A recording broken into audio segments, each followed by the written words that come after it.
Bien-aimés de Café Évangile, Jésus appelle à lui ses disciples et leur dit « J'ai de la compassion pour cette foule, car depuis 3 jours déjà, ils restent auprès de moi et n'ont rien à manger. Si je les renvoie chez eux à jeun, ils vont défaillir en chemin, et certains d'entre eux sont venus de loin. » Bien-aimés dans le Seigneur, nous sommes dans ce parcours de la réflexion sur l'histoire du salut depuis le début de cette semaine. Hier, nous avions écouté le récit sur le drame du péché originel. Comment le serpent, l'ennemi représenté par le serpent, a trompé la femme afin de désobéir à Dieu le Créateur, le Dieu amour.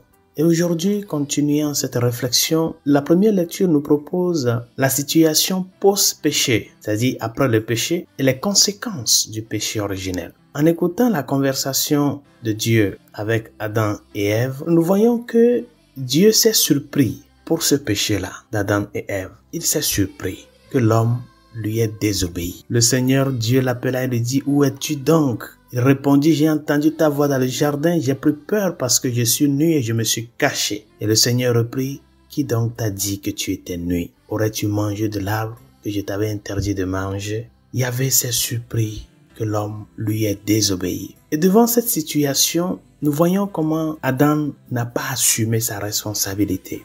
Et alors, fruit de cette rupture, il accuse sa femme Ève et Dieu. Il a aussi accusé Dieu. Pourquoi? Pour l'avoir donné cette compagne. Si tu dis que c'est la femme que tu m'as donnée, qui m'a incité à manger, indirectement, Adam est en train d'accuser Dieu. Vous voyez, bien-aimés dans le Seigneur, devant la réalité du mal, du péché, l'être humain a toujours tendance à accuser d'autres personnes ou d'autres circonstances. Il nous est difficile d'assumer notre faute. Il nous est très difficile de reconnaître que telle ou telle chose mal qui s'est produite, c'est moi. Nous cherchons toujours à condamner d'autres personnes, à vouloir charger d'autres situations, circonstances de la vie et personnes comme responsables de notre chute. Mais dans cette situation, chers amis, le Seigneur n'a pas maudit l'homme.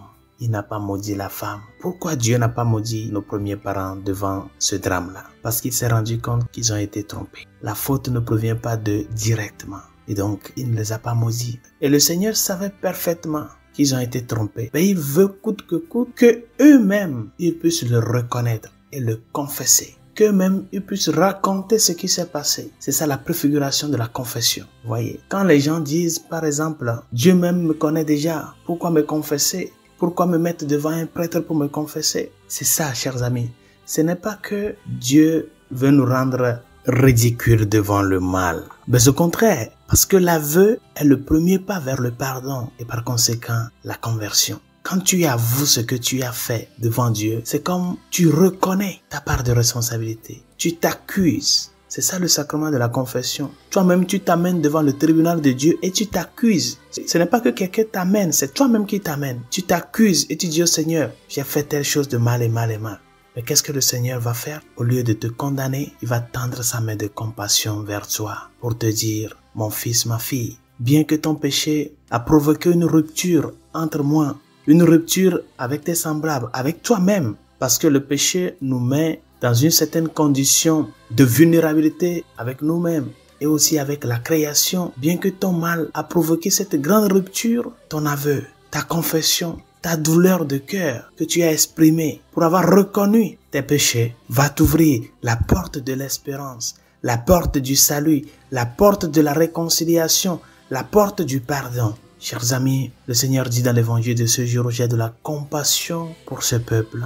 C'est un Dieu de compassion. Ne passe pas ton temps à crier, à condamner Dieu pour ce que tu souffres. Il le souffre plus que toi. La faute n'est pas à lui. La faute est à l'ennemi qui a voulu coûte que coûte semer cette discorde entre nous et Dieu. Et notre vie constante, l'histoire de l'homme va être toujours une histoire de bataille contre le diable jusqu'à la fin des temps. Ça, nous devons l'avoir très clair. Il n'y a pas un moment de baisser les bras. Parce que notre ennemi, comme un lion qui rugit, comme nous dit Saint Pierre, va et vient à la recherche de sa proie. C'est comme ça. C'est pour cela nous avons besoin, chers amis, de reconnaître que le Dieu qui nous a créés pour le bien. Il nous a créés pour amour. Il nous a créés par amour et pour amour. Par conséquent, chers amis, il est prêt toutes les fois que nous venons avec le cœur contrit, repenti pour le dire Seigneur, pardon.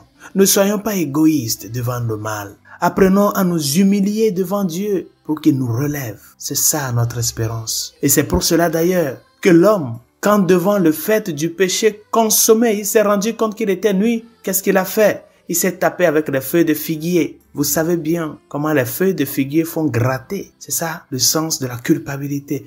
Mais Dieu, dans son amour, les a quittés les feuilles de figuier et les a fait des tuniques de peau. C'est ça la compassion de Dieu. Il sait que la faute n'est pas à nous directement, mais il veut que nous reconnaissions que nous avons été trompés, que nous avons tombé, que nous avons chuté. Mourons à l'égoïsme, chers amis. Ressuscitons à l'humilité avec la Vierge Marie, celle qui devant l'orgueil de Ève nous a ouvert la porte du salut avec son oui, son humilité. Voici la servante du Seigneur, qu'il me soit faite selon ta parole. Qu'elle continue d'intercéder pour nous, maintenant et à jamais. Bonne journée, Dieu vous bénisse.